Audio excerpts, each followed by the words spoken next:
We got two great guests for you guys now, Angela Rye and Tiffany Cross. They're part of the Native Land Pod on iHeart Podcast, along with Andrew Gillum, who ran for governor before. Tiffany, Angela, welcome. Hi, Jane. Thanks for having us. All right, great to have you here. All right, guys, I'm super interested in the podcast and what you guys are up to there. Really interested in your take on the election. We're gonna get to that in a second. But I'm also interested because we all worked at mainstream media in different times, right? Angela, you were on CNN, and Tiffany and I were on MSNBC at different times. So I'm also curious about your take on where mainstream media and cable news is these days. So Angela, I'll start with you. How do you think that mainstream media, let's start with cable news. How do you think cable news handled this election cycle? What would you have them do differently? And obviously right now they're in some significant trouble with ratings, and why do you think that is? You know, Cenk, I really want to say I want to defer completely to Tiffany here. This is something that is talked about on our podcast quite a bit, and I honestly don't have any more energy to give towards trying to improve cable news media. Like I don't care, you know, to the extent that they feel like they have a responsibility. Okay, I would love to see it.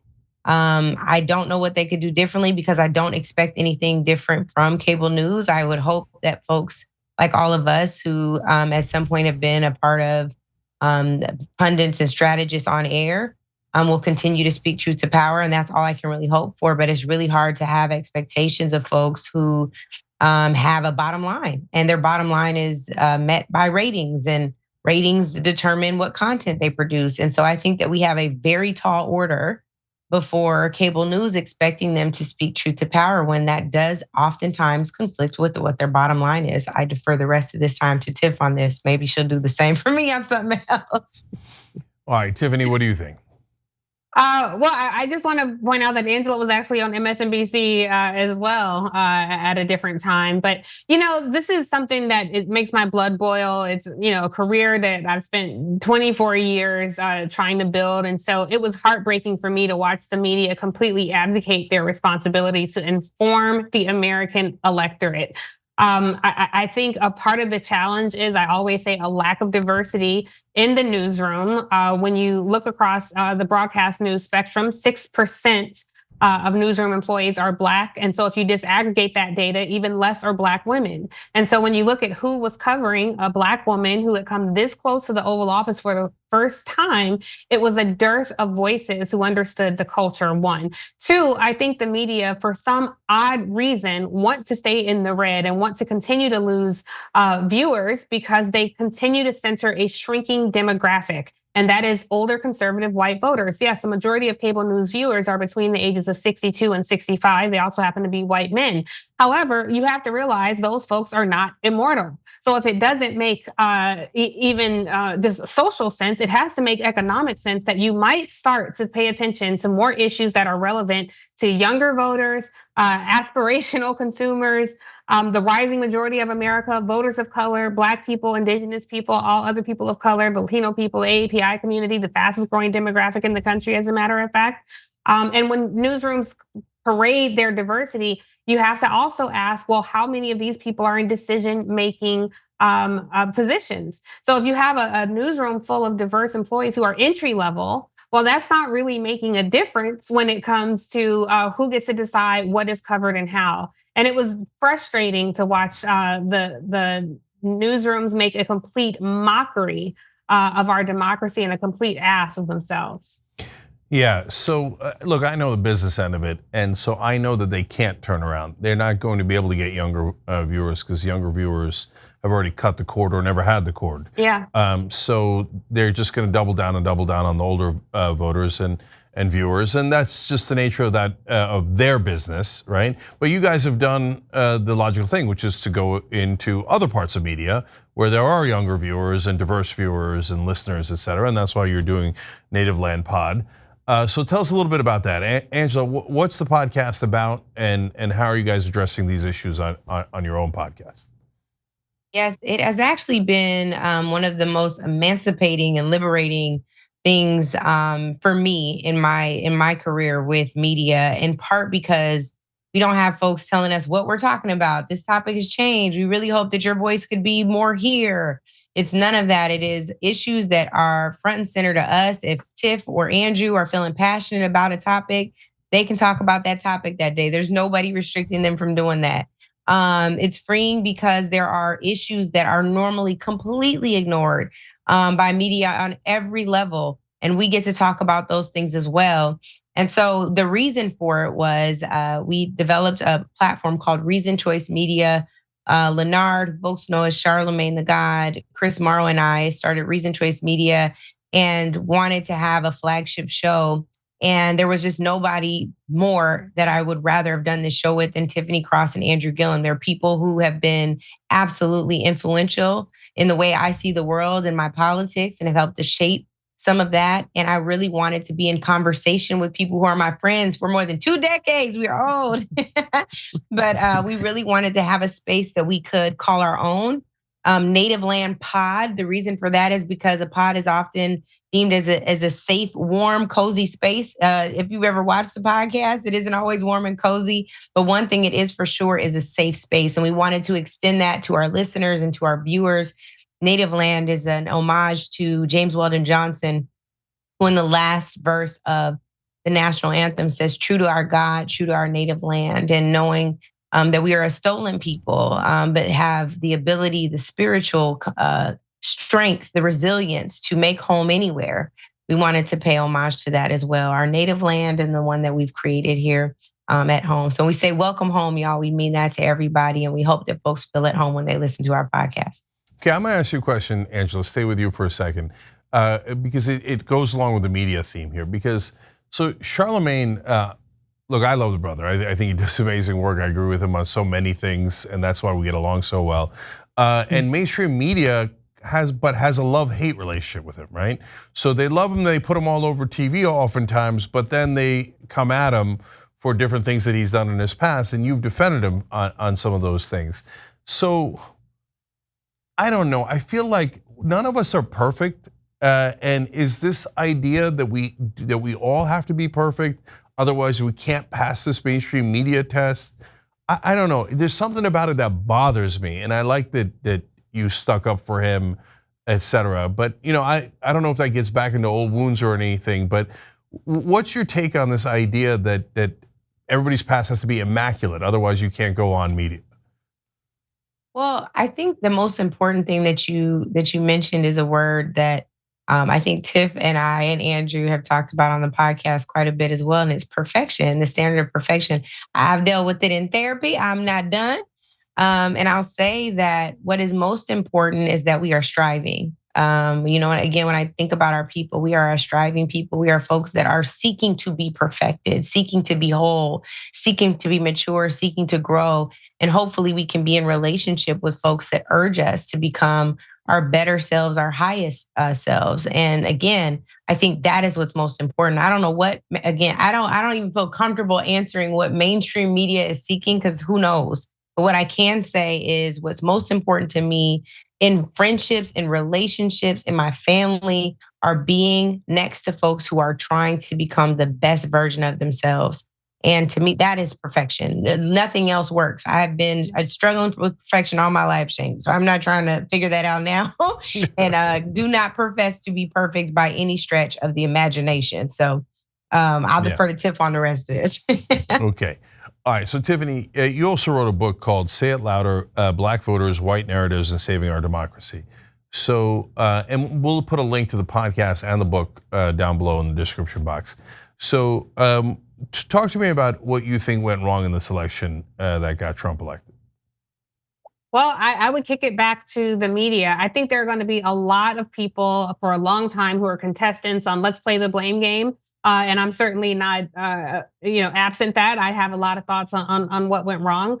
But the thing I know best, more than I know campaigns and more than I know policy, is the way newsrooms function. And I think I saw the news media struggle to put one of the most accomplished candidates we've ever had, one for president of the United States, on equal footing with a half-witted, slow-witted person who was completely politically and socially inept, whose first job in government was as president of the United States. And that is just the facts. Vice President Harris, did not have 5 different children. by 3 different fathers running around. She was not as exciting to cover. She was a lot more articulate and less clumsy in interviews. And I just think that the media just focused on a completely manufactured issue about her racial identity. I mean, it just showed the disconnect that they had with the country. And even though I hear you, Turk, that a lot of people aren't getting their news from the media, that they've tuned out. That's part of the problem too, because that helped spread disinformation and misinformation when they were completely overlooked by reputable sources. As flawed as they were, they went for outlets that was completely deregulated, that was completely deconstructed, that had no kind of filter on how information got to them or if that information was accurate or not. So I take it back to the Fifth Estate. I think had the news media been more honest and been more accurate in actually informing voters instead of flooding the airways with opinion panels from people who are not experts on a lot of the subject matters they were speaking on, I think it would have made a huge difference in voters and how informed they were when they went to the ballot box. So Tiffany, I hear you on that, and so there's so much to talk about when it comes to why did the election go the way that it did. And I think that there's a multitude of factors, and you can't just boil it down to one simple thing, and it's not binary. But let me bounce a couple other factors by you and see what you think. So my sense of it is that the Democratic Party has gotten what I call two establishment. So Kamala Harris bragging about the 90 corporate CEOs that supported her. I get why she did it, but at the same time, I think that sends the wrong message. Whereas when she first started the campaign, she was talking about economically populist positions that are very popular, making sure that the prices of housing doesn't get out of control, that she stops corporations from price gouging. And when she was doing that, she was doing a great job, and she got all the way up to 7-point lead nationally, and that could have survived even the polls being wrong, right? And still won the election, but she went in a different direction, and she went what I consider to be more pro-establishment. And that was also Liz Cheney, Dick Cheney, et cetera. And those guys are not popular. So did you have a different point of view on that? Or do you think that might have been an issue as well? I absolutely think that was an issue. And I appreciate you bringing it up because I hope it's a lesson for the Democratic Party. The people you're going after left you a long time ago. Even when you look at the more reliable, because we can't rely on exit polls as we know, but the more reliable voter data, 8 in 10 of Donald Trump's voters were white. He made slight gains among mostly white people. Vice President Harris made very few. The white voting electorate looked pretty much the same exact way it did in 2020. When you look at Vice President Harris, 8 in 10 out of Black people supported her. So it does push the point that I wonder had she led with bold policy instead of trying to appeal to people who were never even open to voting for her, what that may have done for her chances. And I hope that sends a message not just to candidates, but to consultants, to the infrastructure of the party as well. Because more and more people are not necessarily crossing party lines, but more and more people are completely sitting the process out because they don't feel seen, they don't feel heard, and they don't feel spoken to. I have to tell you, Cenk, this is one of the subjects that we talk about a lot on Native Land. So I appreciate Angela's perspective on this, and I really want her to weigh in on her thoughts, because you're getting a preview on what's going to be discussed on our next podcast, I can tell you. I like the way you guys are tag teaming back and forth. Okay, tag, you're it, Angela. Tell us about how you thought she should have reached out more in a populist way to a broader section of Americans. There's been so many postmortem deep dives, and one of the things that I'm really working on right now is figuring out where I got this wrong. In terms of the election, I'm gonna be honest with you in saying I was worried for several weeks.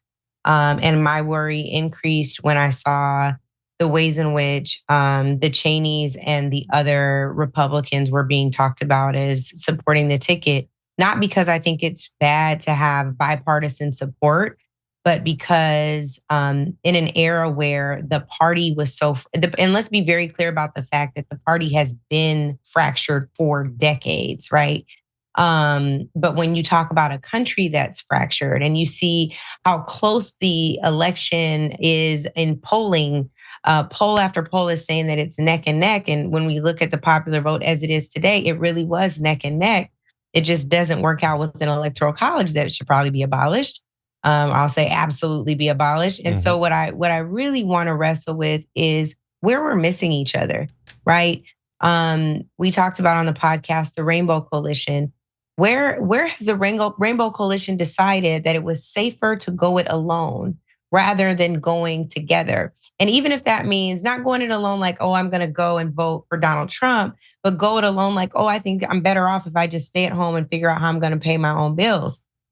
I don't think Kamala Harris, despite trying to grow the big tent within the party, I don't think that she ever left affordable housing. I don't think she ever left price gouging. I don't think she ever left talking to union folks and women about their rights and Black folks about what's needed, even developing an agenda centering around Black men or making access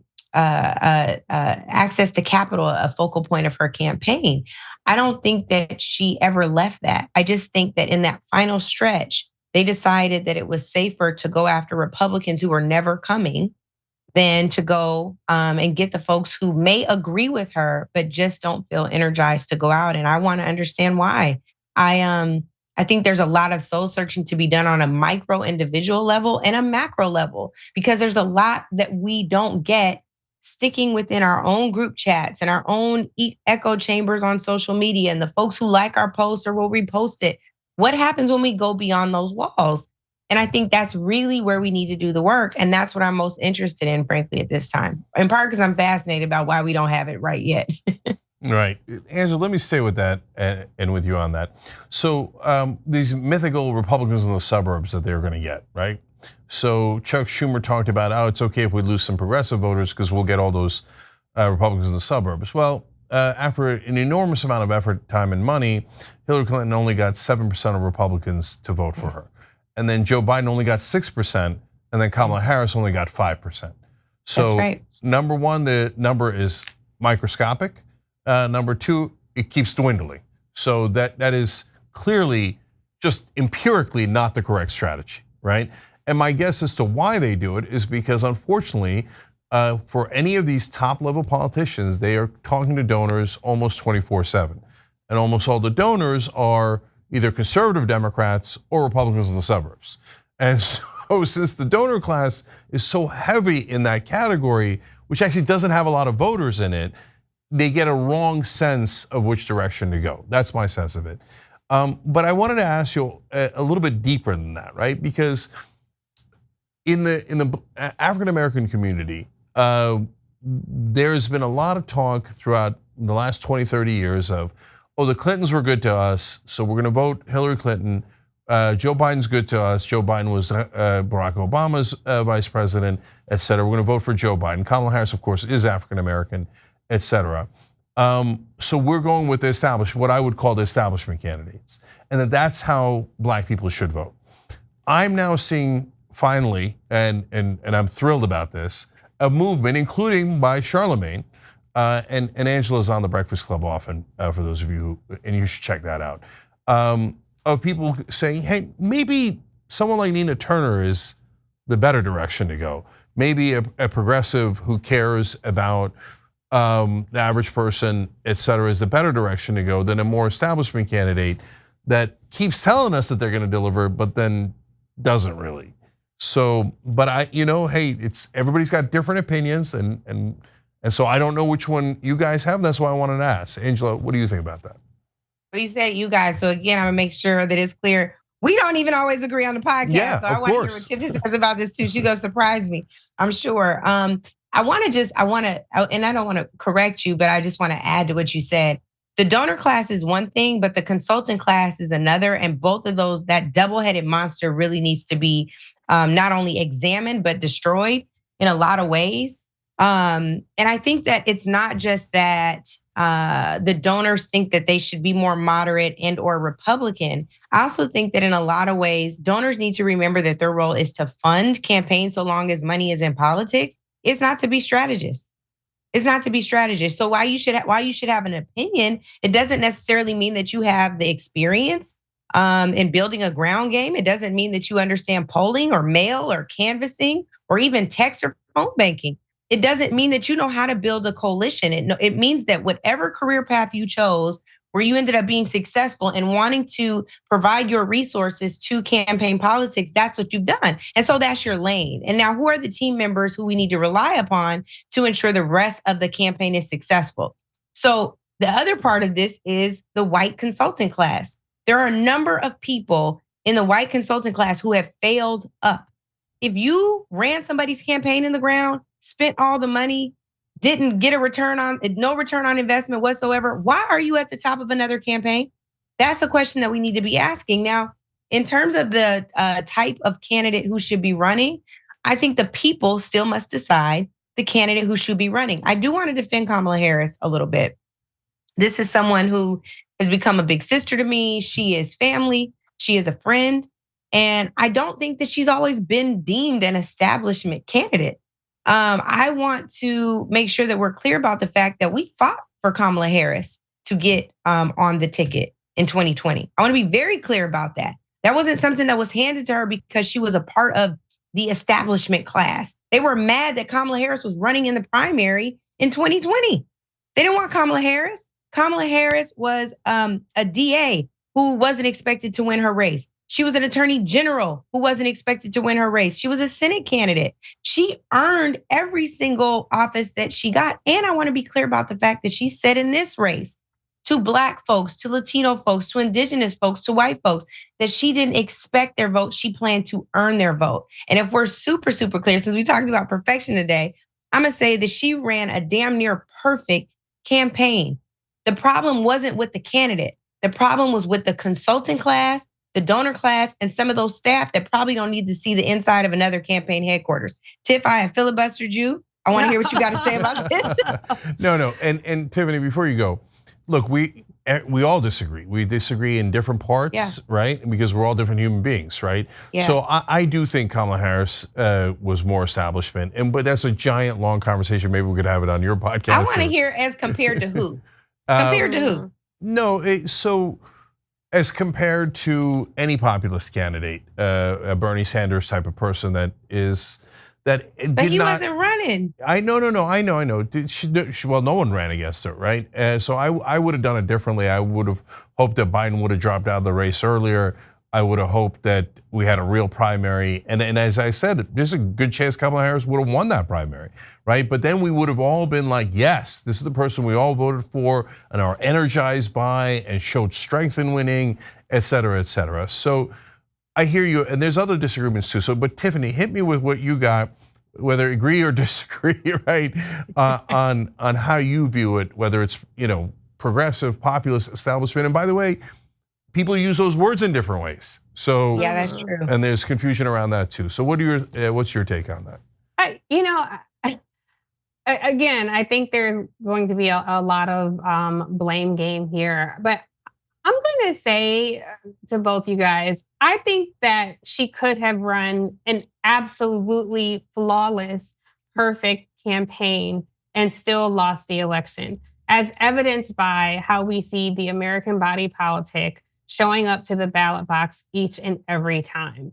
I think there is what we have to confront in this country is that there are just a significant amount of people who were not going to feel comfortable with a candidate like her leading the country. When I say like her, I mean there are people who are not going to feel comfortable with a woman leading this country. There are people who are not going to feel comfortable with a Black woman leading this country.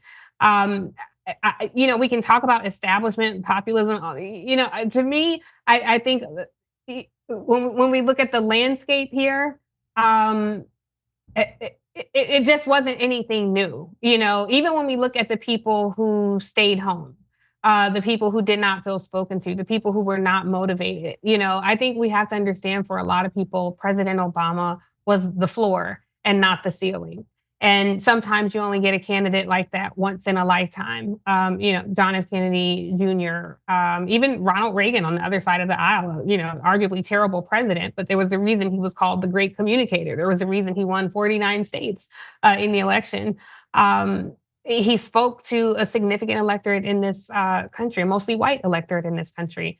So I don't know. I guess I can't really parse out what could have, would have, should have happened because, quite frankly, I'm too busy confronting the fact that no matter what we do in this country, there seems to be limits to our success. And then I feel shame for thinking that because I am the descendant of people who never let oppressive tactics suppress their imagination. And I don't want to allow that this time.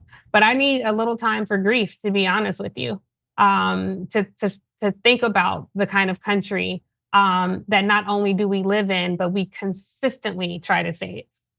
Can I tell you this too, Cenk? I just really quick, because you brought up Bernie, who is a populist, has been a populist candidate, and has demonstrated that he's not afraid to come out with bold ideas. But I gotta tell you, Bernie Sanders, I don't know of a Black person. I talked to some Black folks where he's from in Vermont, who he's ever mentored.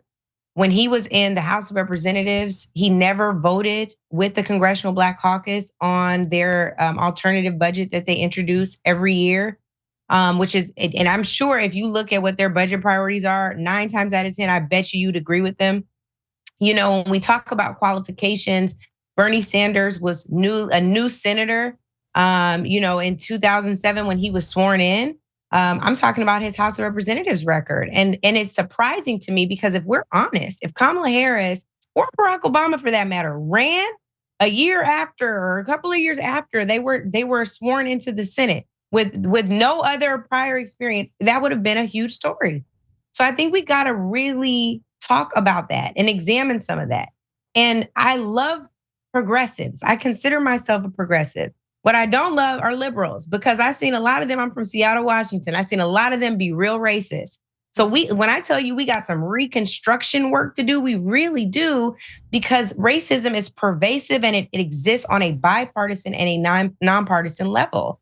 And so just because you're saying something that sounds good doesn't mean that you have mastered dismantling racism or racist ideology within your campaign structure, within your office, or within your politics in your state. And that's something I think we got to deal with as well. Yeah. And we don't have the benefit of putting class before race. Yeah. No, it's both. Right. Yeah. Okay. Normally, I love ending on agreement, but we're going to end on disagreement. So here's why, guys. Look, but at least it's civil. Look, yeah, 100%. Yeah. And I hope it's at least optimistic. So look, so I come from a Muslim background, right? I'm atheist now, but my family's Muslim. I grew up Muslim, and so you could say that I don't have the privilege of being able to put class above of that because we're among the most endangered, and Donald Trump and some of his goons have said that they would, especially if we criticize Israel, which I certainly do, they would arrest, denaturalize, and I'm a naturalized citizen, right? And deport. So I'm at the very, very front of the line along with our trans brothers and sisters, okay? At the same time, what I'm saying is class is the way to win elections because it brings more people into the tent. So, that's right. So if I would never tell Kamala Harris or a Democrat, hey, emphasize Muslim issues. No, don't. I want you to protect us, and I don't want you to avoid it. And I want you to fight for our rights, okay? But let's put class first because it's broader, and it helps to win more. So, and Tiffany, I hear you on all the frustrations. We were going to do a story on the Young Turks today. We did about the Teamsters, and a part we didn't get to was, unfortunately, a lot of folks voted for Donald Trump. Yes, based on some of the things that you guys are talking about, right?